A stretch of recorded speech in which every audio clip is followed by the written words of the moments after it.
Pues en concreto La Rondilla yo creo que es de los mejores ejemplos de barrio bien conectado y bien conectado con el centro, y aparte que en el propio barrio tiene todo lo que hace falta para llevar el día a día, que esto es lo que está muy relacionado con el concepto de la ciudad de los 15 minutos, del que habla mucho el teniente de alcalde de París, que explica que un ciudadano debería tener todos los servicios que necesita en su día a día a menos de 15 minutos y los principales a 5, por ejemplo una tienda, el colegio de los niños, el más lejano que sería el hospital, por ejemplo, pues no debería estar a más de 15 minutos. Y en el caso de La Rondilla hay todo eso, hay muchísimas tiendas de todo tipo, de ropa, de alimentación, hospitales, centros de salud, colegios. En el caso de La Rondilla creo que sí, pero también porque es un barrio que está muy cerca del centro y es un barrio pensado para este tipo de vida de barrio. Pero sí que se nota mucha diferencia con otros barrios, como el de mi abuela, por ejemplo, que es Huerta del Rey, que es muy residencial, y ahí sí que hay muchos edificios, hay muchísimos parques, pero falta todos esos servicios de tiendas, que sí que puedes encontrar en La Rondilla. En general yo creo que no, o sea, la gente vive en su ciudad y no se plantea tampoco cómo influye el diseño de la ciudad en sus vidas, en el día a día. Y realmente cuando te vas a otra ciudad, yo no he vivido en otra ciudad, pero cuando he estado pasando un tiempo sí que notas muchísima diferencia, porque al final si en el lugar en el que tú pasas tu día a día, que es tu ciudad, tu barrio, tienes todos los servicios, pues te acercas muchísimo más a la gente de tu comunidad, mientras que si tienes que desplazarte, las relaciones son muchísimo menos personales. Entonces ya te condiciona también la manera en la que entiendes el lugar en el que vives. Por ejemplo, respecto a cosas como la solidaridad, si tú vives en un barrio y vas al comercio de barrio y conoces a la gente de tu barrio porque es con la que llevas viviendo toda la vida, la que te encuentras en el parque, la que te encuentras en la frutería,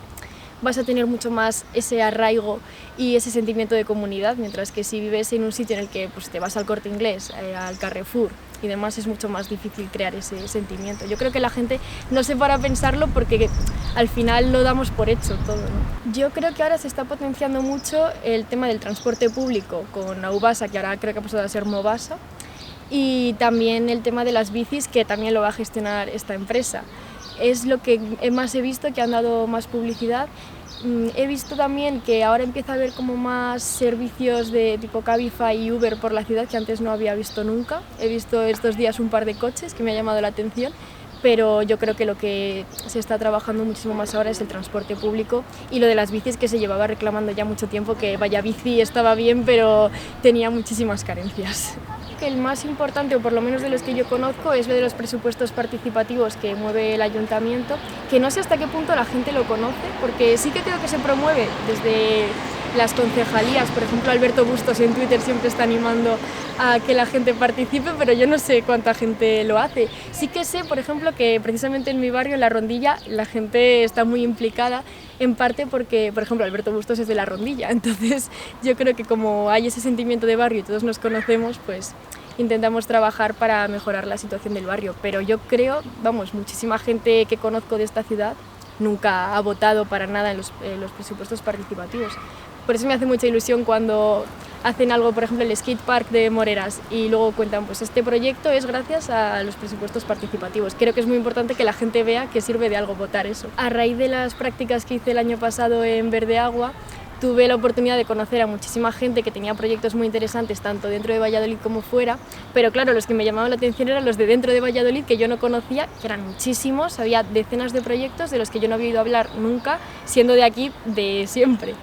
Y empecé a pensar en lo curioso que es que cuando leemos algún reportaje de temas de sostenibilidad siempre son proyectos que hay en Madrid, en Barcelona o en París o por ahí, pero nunca hay nada de Valladolid, que si ya no hay nada de ciudades pequeñas en los medios normalmente, pues de sostenibilidad muchísimo menos. Y pensé que, claro, el problema que tiene todo esto es que si no lo conocemos, no lo impulsamos y esos pequeños proyectos no se pueden sostener. Así que lo que intento hacer con mi proyecto de TFG, con la revista Nébula, es dar a conocer esos proyectos y hablar de la sostenibilidad desde el ámbito local, porque cuando viajé a Glasgow pude ver también las diferentes condiciones que tiene la gente según el punto del mundo en el que viva y cómo eso influye a la perspectiva que tiene respecto a los temas de sostenibilidad. Y dije, claro, no es lo mismo, por ejemplo, yo conocía gente de Sudáfrica y decía, es que no tiene sentido en mi país hablar de impulsar el transporte público porque no es seguro, primero hay que hacerlo seguro y luego ya se podrá hablar de fomentar su uso. En el caso de Valladolid no tiene mucho sentido tampoco centrarse en fomentar el transporte público, que ya lo utiliza mucha gente, o sea, es importante fomentarlo, pero no hay que dejar de lado otras cosas. Cada ámbito tiene sus puntos en los que hay que trabajar más. Además, pude ver que ese cambio global que todos queremos se compone de pequeños cambios individuales en diferentes sitios. No existe el cambio global per se. Para que haya ese cambio global tiene que haber pequeños cambios individuales, pero con una red. No es desde un punto de vista neoliberal de yo lo hago y ya está, no. Hay que compartirlo con los demás y tejer redes. Entonces, desde el ámbito local se puede hacer mucho siempre y cuando lo hagas con una perspectiva global. ¿Cómo afecta lo que yo hago aquí en el ámbito más cercano al mundo? Yo sí que me veo trabajando en este sector porque creo que cada vez se va a hablar más de sostenibilidad y que cada vez va a haber más periodistas que hablen sobre ello, porque ya parece que todos hemos aceptado que existe la crisis climática, hay menos negacionismo. La cuestión no es si existe o no ya, sino cuánto nos va a afectar. Tampoco es posible que nos afecte cero, o sea que se trata de comunicar sus efectos y las posibles soluciones, muy importante, de una manera adecuada, sin catastrofismo y sin greenwashing. Así que yo creo que cada vez va a hacer más falta y que sí que es un ámbito en el que va a haber bastante hueco. Para mí, Laura Villadiego, que es una periodista de Valladolid, es un referente enorme, trabaja en Carro de Combate y hace trabajos de investigación impresionantes sobre, por ejemplo, los monocultivos y temas de consumo en general. Y es un gran ejemplo de persona que no es de Madrid ni es de Barcelona, y se puede dedicar a este mundo del periodismo sobre la sostenibilidad. Luego también medios como Climática o como Ballena Blanca tratan estos temas de una manera muy acertada, con muchísimo rigor. Pero sí que es verdad que en Valladolid en concreto, que hable sobre Valladolid, no sé de nadie. Sé de gente que es de Valladolid, pero no trata temas locales. Entonces, por eso también buscaba ese sector.